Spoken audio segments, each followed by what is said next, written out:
시청자 여러분 안녕하십니까? 뉴스플러스 시작합니다.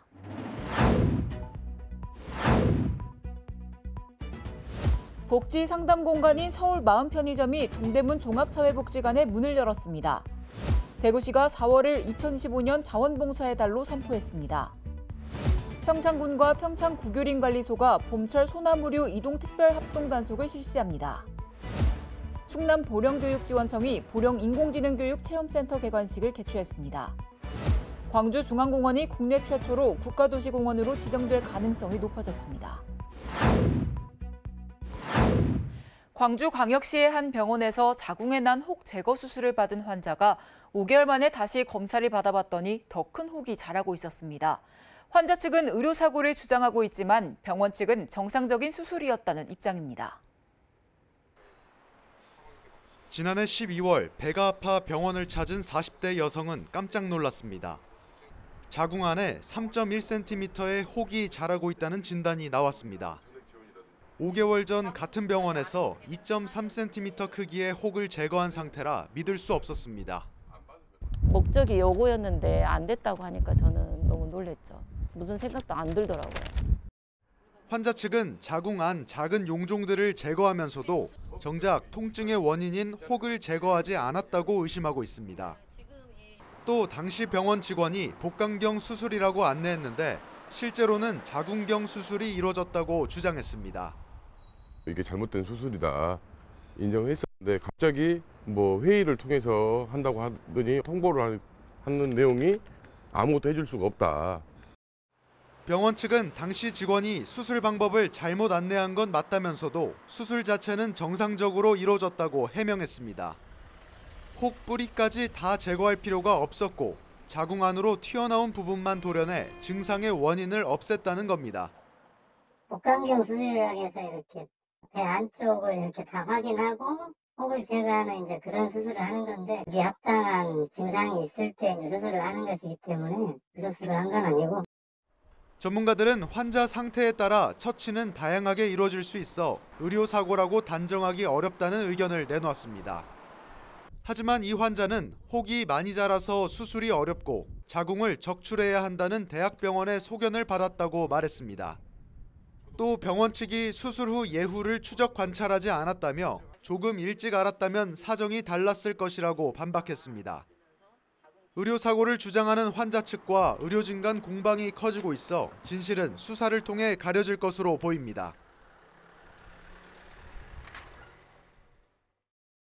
수도권 소식입니다. 사회적 고립 가구를 위한 소통과 복지 상담 공간 서울 마음편의점이 동대문 종합사회복지관에 문을 열었습니다. 서울 마음편의점 동대문점은 1인 가구의 사회적 고립을 예방하고 소통을 돕기 위한 공간으로 동대문 종합사회복지관 3층 유휴 공간을 활용해 조성됐습니다. 이곳에서는 라면을 매개로 한 요리, 운동 모임 등 다양한 사회적 관계망 형성 프로그램이 운영되며 고립 위험도 자가 진단을 통해 맞춤형 복지 상담도 제공합니다.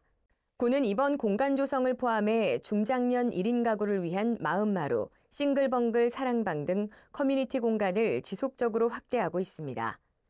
군은 서울 마음편의점이 사회적 고립을 해소하는 따뜻한 공간이 되길 기대한다 밝히고 지속적인 지원을 아끼지 않겠다는 뜻을 전했습니다. 동대문구가 미취업 청년들의 자격증 취득을 지원합니다. 국가 자격시험, 어학시험 등에 실제로 응시한 경우에 한해 지원 가능합니다. 자격증 취득 지원은 관내에 거주하는 19세부터 39세 미취업 청년이라면 누구나 신청할 수 있으며 1인당 최대 20만 원까지 지원받을 수 있습니다. 지원 대상은 2024년 11월 이후 시행된 운전면허시험, 국가자격시험, 어학시험, 한국사 능력 검정시험 등이며 실제로 응시한 경우에만 지원이 가능합니다. 신청은 관련 서류와 함께 동대문구 청년정책고용과 이메일로 접수하면 되며 예산 소진 시 조기 마감될 수 있습니다. 자세한 사항은 동대문구 누리집을 확인하거나 청년정책고용과로 문의하면 됩니다. 군은 이번 사업이 청년들의 자격증 취득과 취업 준비에 실질적인 도움이 되길 바라며 앞으로도 청년들의 사회 진출을 돕기 위한 다양한 정책을 마련하겠다고 밝혔습니다. 마포구가 안전하고 쾌적한 레드로드 조성을 위해 우리 동네 관광환경보안관의 발대식을 진행했습니다. 지난 28일 마포구청에서 우리 동네 관광환경보안관 발대식이 개최됐습니다. 우리 동네 관광환경보안관은 야간 순찰, 보행환경 정비, 안전사각지대 점검, 불법 무질서 행위 계도 등 안전하고 쾌적한 레드로드 조성 활동에 참여하게 됩니다. 관광환경보안관 40명과 관계 공무원 등이 참석한 이날 발대식은 박강수 마포구청장의 인사 말씀을 시작으로 위촉장 수여, 관광환경보안관 활동다짐 발표와 기념사진 촬영 등으로 진행됐습니다. 지역 주민과 어르신이 함께 활동하는 우리 동네 관광환경보안관을 통해 더욱 안전하고 쾌적한 레드로드로 거듭나길 기대합니다. 전국 곳곳에서 산불이 잇따라 발생하고 있습니다. 마포구는 지난 1월부터 산불 방지대책본부를 설치해 구민의 인명과 재산을 보호하기 위해 노력하고 있는데요. 이번엔 산불 예방 캠페인을 진행했습니다. 지난 24일 매봉산외 5개소에서 산불 예방 캠페인이 시행됐습니다. 이날 행사에는 박강수 마포구청장과 동주민센터 및 직능단체, 지역주민 등 200여 명이 참여했습니다. 참여자들은 매봉산, 상암산, 세터산, 성미산, 와우산, 노고산을 찾아 이용주민을 대상으로 산림 내 금지 행위와 산불 방지를 위한 행동 요령을 안내했습니다. 또 산불 캠페인 리플릿을 배포하는 등 산림 보호를 위한 홍보 활동을 이어갔습니다. 산불 예방을 위해서는 등산시 라이터와 같은 화기물 소지 및 흡연, 산림 근처 소각 행위를 금지해야 합니다. 이번 캠페인을 통해 산불로부터 안전한 마포가 조성되길 기대합니다. 이어서 광역시 소식입니다. 도널드 트럼프 미국 대통령이 한국산 수입품에 상호 관세를 부과하겠다고 발표하자 대구시가 대책회의를 열고 대응책을 논의했습니다. 대구시가 지난 3일 자동차 관세 대응 대책회의를 열고 5월 초 유관기관 통합수출 설명회를 열기로 뜻을 모았습니다. 지역 대미 자동차 부품 수출액은 5억 1천만 달러 규모로 전체 수출액의 20%를 넘습니다. 지역 내 관련 기업 대다수가 부품과 소재 등 중간재를 납품하는 협력사인 만큼 이번 관세 부과 조치로 향후 지역 경제에 부정적 영향을 미칠 것으로 전망됩니다. 이에 시는 자동차 부품에 관세가 적용되는 5월 초까지 기관별 대응책을 마련하고 유관기관 통합수출 설명회를 개최해 지역 기업의 안정적 수출 판로 확보를 적극 지원할 예정입니다. 대구시가 자원봉사의 가치를 높이고 시민 참여를 독려하기 위해 4월을 2025년 자원봉사의 달로 선포했습니다. 대구시는 지난 3일 대구 경북디자인센터 컨벤션홀에서 대구광역시 자원봉사센터와 함께 2025년 자원봉사의 달 선포식을 개최했습니다. 이번 선포식은 자원봉사의 가치를 높이며 시민들의 자원봉사 참여를 활성화하고 나눔 문화를 확산하기 위해 마련됐습니다.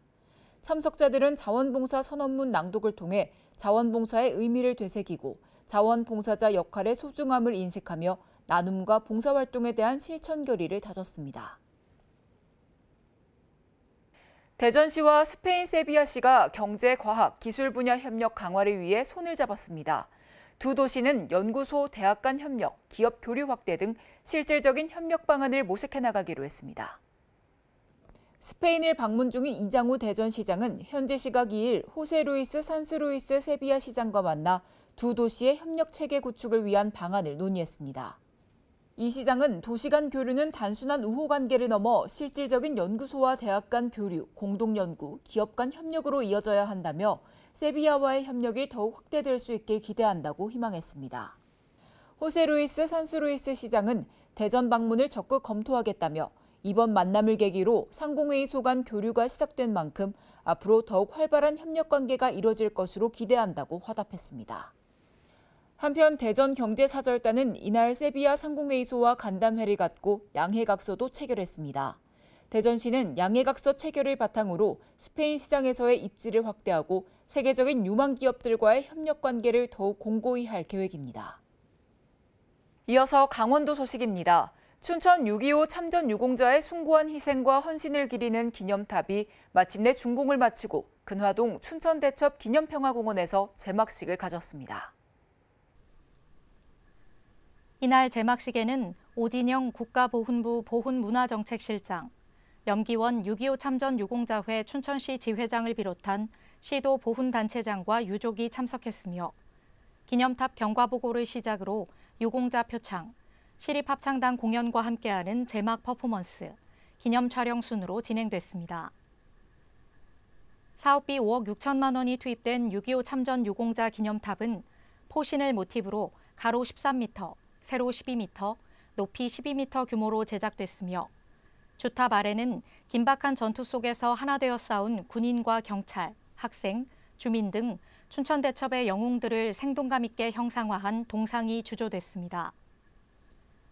주탑 양옆으로 펼쳐진 메모리얼에는 건립 취지문과 함께 춘천대첩의 역사적 기록과 전투지도가 담겨 안보교육의 장으로 조성했으며 배면에는 참전 유공자 3,286명의 이름을 새겨 고귀한 희생을 기억하는 보훈 공간을 마련했습니다. 6.25 참전 유공자 기념탑은 춘천의 새로운 랜드마크로서 참전 유공자의 명예를 드높이고 시민의 애국심을 고취하는 공간으로 자리매김할 전망입니다. 횡성 루지 체험장이 겨울철 휴장을 마치고 4월 본격 운영에 들어갔는데요. 봄맞이 이벤트로 4월 방문객은 정상 요금에서 30% 할인된 금액으로 이용할 수 있습니다. 루지는 특별한 동력 장치 없이 특수 제작된 카트를 타고 경사로에서 중력만을 이용해 트랙을 달리는 사계절 썰매입니다. 2025 시즌 개장에 따라 봄맞이 이벤트로 모든 방문객은 4월 20일까지 정상 요금에서 30% 할인된 금액으로 이용할 수 있고 온라인에서 사전 구입하면 35%까지 할인받을 수 있습니다. 올해는 11월까지 운영할 계획으로 이용료는 주중 1회 12,000원, 2회 21,000원이고 주말과 성수기는 1회 15,000원, 2회 24,000원입니다. 운영에 관한 자세한 사항은 횡성 루지 체험장 홈페이지에서 확인하실 수 있습니다. 2025 상반기 도시재생혁신지구 국가시범지구 공모사업에 앞서 횡성군 청소년수련관에서 주민공청회가 열렸습니다. 이날 공청회에는 이모빌리티 기업 관계자, 지역 주민 등이 참석했으며 사업 설명에 따른 다양한 주민 의견들이 제시됐습니다. 횡성 읍하 도시재생혁신지구 사업은 그간 개발이 제한됐던 군부대주둔 읍하리 일원의 지역 활성화를 목적으로 이모빌리티 연계산업, 정주 기반 마련, 생활 SOC를 확충하는 사업입니다. 군은 지난해 9월 후보지 선정 이후 산업 수요 분석과 주민 필요시설 설문, 지구 단위 계획 수립 등 올해 상반기 공모에 맞춰 사업을 준비해왔으며 이번 공청회에서 도출된 의견을 종합해 지구 지정 지구 계획을 수립하고 상반기 중 국토교통부 공모사업에 도전할 계획입니다. 평창군과 평창구유림관리소는 소나무 재선충병의 확산을 막기 위해 봄철 소나무류 이동특별 합동단속을 실시합니다.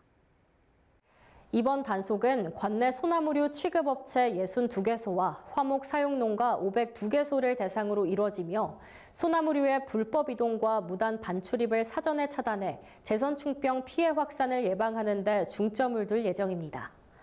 단속 대상에는 소나무류를 생산하거나 유통하는 업체의 자료 비치 여부, 이동 차량의 생산 확인표 소지 여부가 포함되며 특히 감염 지역에서 유입된 땔감을 무단 취급하는 화목농가가 적발될 경우 관련 법령에 따라 과태료를 부과하는 등 엄정하게 대응할 방침입니다. 평창군은 앞으로도 산림병 해충에 대한 체계적인 대응과 단속을 통해 건강한 산림 환경을 보존하기 위한 노력을 이어갈 계획입니다. 평창군에는 오는 6월까지 총 830명의 외국인 계절 근로자가 순차적으로 입국할 예정입니다. 이번에 입국하는 근로자 중 66명은 1차로 도착했으며 계절 근로자 비자를 통해 최소 5개월에서 최대 8개월까지 농번기 일손 부족을 겪는 지역 농가에 투입될 예정입니다. 이번 외국인 계절 근로자 도입은 라오스와 지자체 간 MOU, 결혼 이민자의 초청 등 다양한 방식으로 운영되며 베트남, 필리핀 등에서 입국한 근로자들은 입국 후 각 농가에 배치됩니다.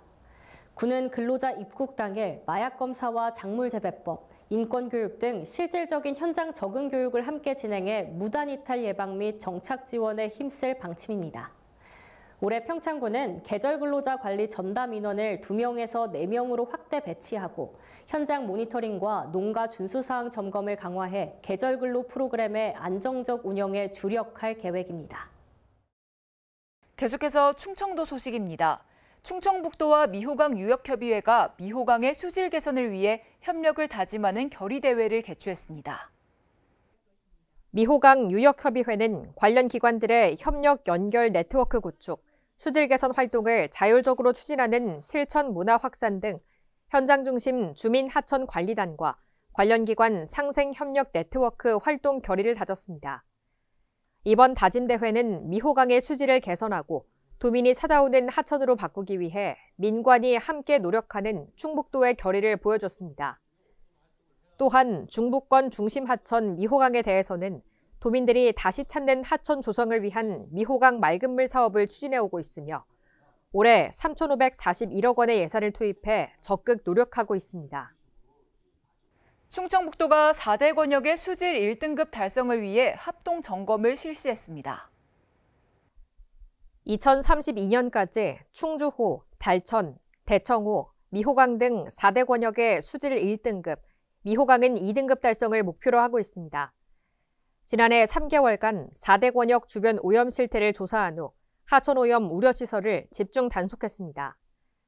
단속 결과 생활오수 무단 방류, 폐수 배출 허용 기준 초과, 축산 폐수 공공수역 유출 등 12건의 위법 사항을 적발했으며 위반 업체에 대해서는 강력한 법적 조치를 취했습니다.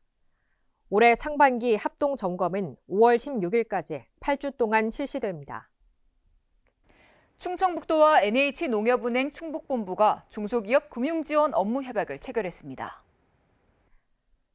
주요 협력 내용에는 중소기업 자금 운용 및 우대금리 제공, 중소기업 금융지원 사업 안내 창구 개설 운영, 기업 금융지원 사업 홍보 및 기업 경영 안정 및 활성화 협력 등이 포함됐습니다. 이번에 지원되는 자금은 1,000억 원 규모로 어려운 시기를 지나고 있는 도내 중소기업에 지원됩니다.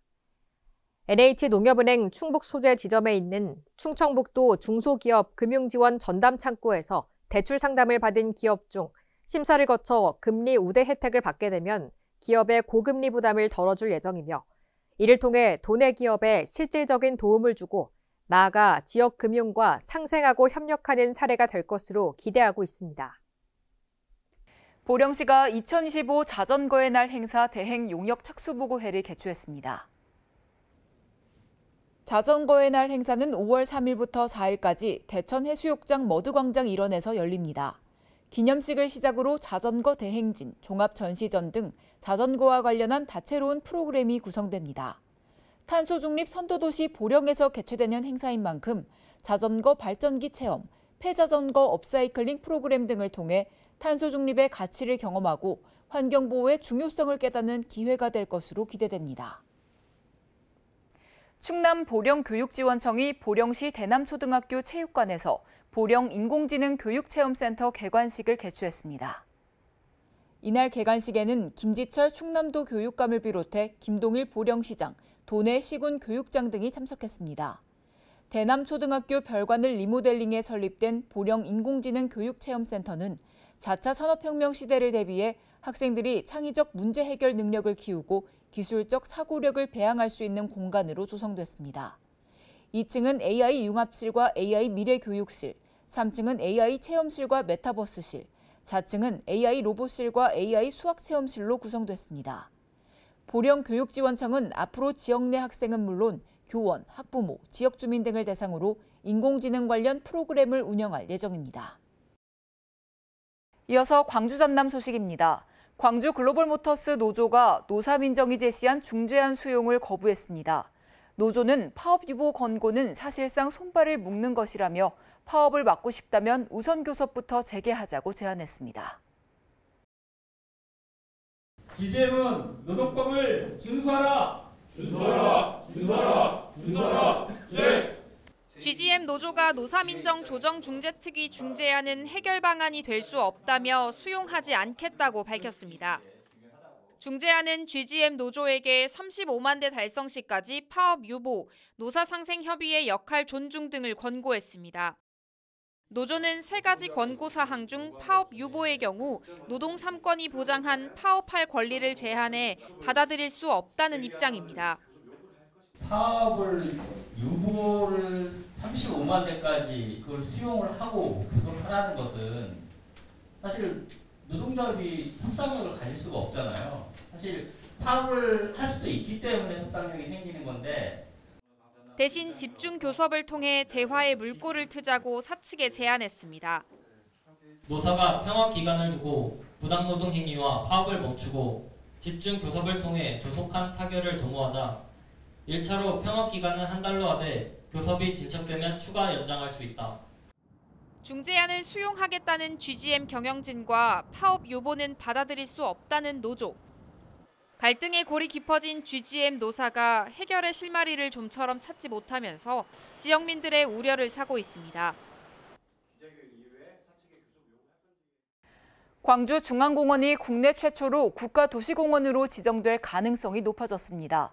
국가가 예산과 인력 등을 투입해 정원을 가꾸고 관리하게 돼 지자체의 부담은 덜고 시민들의 편익은 크게 늘 것으로 기대됩니다. 지난 2016년 도시공원법이 개정되면서 국가도시공원을 신설할 수 있게 됐습니다. 하지만 면적이 300만 제곱미터를 넘어야 하고 지자체의 공원 조성과 관리 비용을 지원해주는 정도라 실제 지정된 사례는 없었습니다. 국회가 도시공원법 개정을 다시 한번 추진합니다. 규모 요건은 100만 제곱미터로 완화하고 국가도시공원청을 신설해 국가 업무로 도시공원 사업을 추진하는 내용입니다.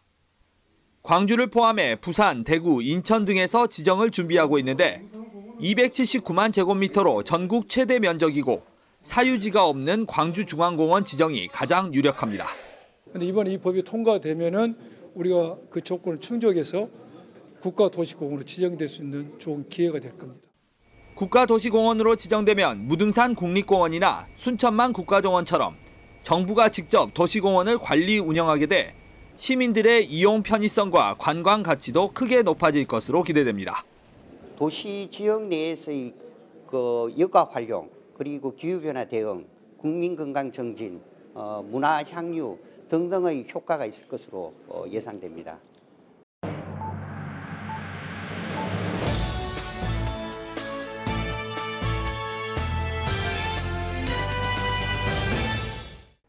새로운 정책을 소개해드리는 정책 톡톡 시간입니다.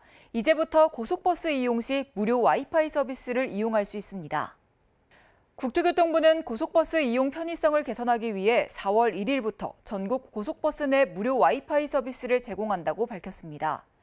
이에 금호고속, 동부고속, 동양고속 등 8개 회사 240개 모든 노선, 그리고 1,724개의 모든 차량에서 무료 와이파이를 이용할 수 있습니다. 이번 무료 와이파이 서비스는 KT통신망을 사용하는데요. 고속버스 승객은 별도 연결 비밀번호 없이 탑승 중인 고속버스 회사의 영문명이 적힌 와이파이망에 연결해 무료 인터넷 사용이 가능합니다. 서울시가 서울 AI 동행버스를 운영해 어르신들의 일상 속에서 AI 디지털 서비스를 지원합니다.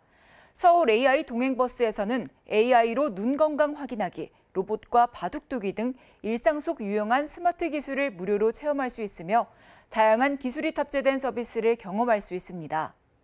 이번 교육은 AI 기술에 대한 거부감을 해소하는 데 큰 도움을 줄 것으로 기대되며 서울 AI 동행버스는 서울 시민 누구나 무료로 체험할 수 있습니다. 스트레스는 현대인의 건강을 위협하는 심각한 질병으로 이어질 수 있습니다. 스트레스로부터 벗어나기 위해 나만의 항상성을 유지하고 해소법을 찾는 것이 중요한데요. 스트레스가 급성에서 만성으로 넘어가지 않도록 조기 관리해야 합니다. 따뜻한 봄 걷기 운동과 건강한 식습관으로 몸과 마음의 균형을 챙기시기 바랍니다. 뉴스 마칩니다. 시청해주신 여러분 고맙습니다.